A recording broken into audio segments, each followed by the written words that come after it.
স্বচ্ছধারা বা লেঙ্গুছড়া টেল, যেটি সৌন্দর্য আলাদাভাবেই চেনা যায় এটির ঝর্ণার আকৃতি এবং সৌন্দর্যের জন্য।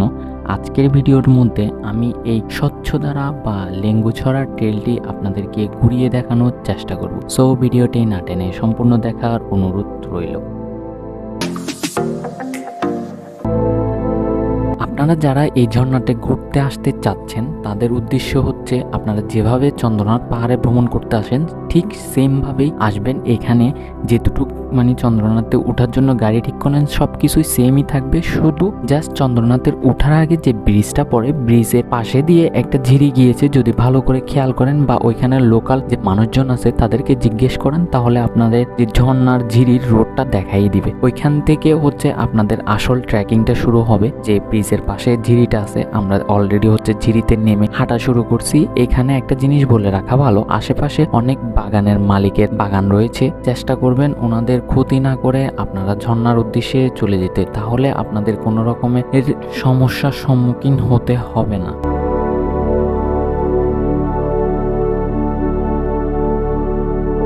এই ঝর্ণায় যাওয়ার জন্য আপনাদের থেকে 30 থেকে 40 মিনিট ট্রেকিং করলেই এই ঝর্ণার কাছে পৌঁছিয়ে যাবেন। ये देखो गाइस, ये चोरी कर रहा है, ये चोरी कर रहा है।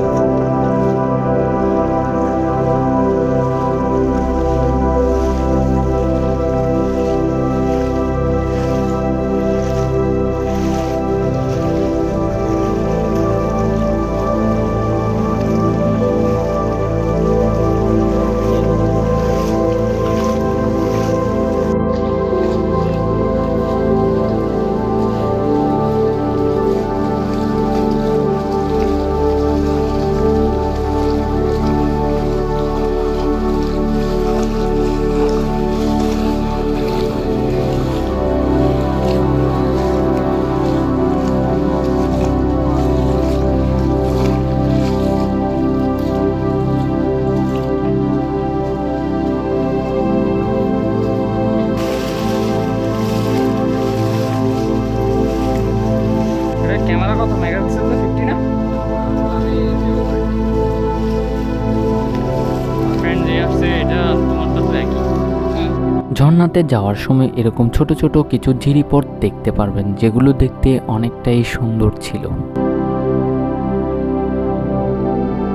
প্রায় 40 মিনিট ট্রেকিং শেষে আমরা অবশেষে পৌঁছিয়ে যাই যে স্বচ্ছধারা বা লেঙ্গুছড়া ট্রেল রয়েছে সেটার উদ্দেশ্যে। আর এখানে দেখতে পারতেছেন আজকে প্রচুর পরিমাণ মানুষ। সো মানুষের সংখ্যা যদি কম দেখতে চান বা পেতে চান তাহলে বন্ধর দিনটা অ্যাভয়েড করে যাবেন, তাহলে হচ্ছে আপনি এখানে নিজের মতো করে একটা সময় কাটিয়ে যেতে পারবেন। সো এখন দেখেন আমি আপনাদেরকে এই ঝর্ণার সৌন্দর্য সুন্দরভাবে ফুটিয়ে তোলার চেষ্টা করছি। ভিউগুলো দেখেন আর এনজয় করেন।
এমন করে অনেকক্ষণ ঝর্ণাতে সময় কাটানোর পরে আমরা আজকে এখান থেকে বিদায় নিচ্ছি। দেখা হবে পরবর্তী কোনো ভিডিওতে। Tata, bye bye, see you in the next video.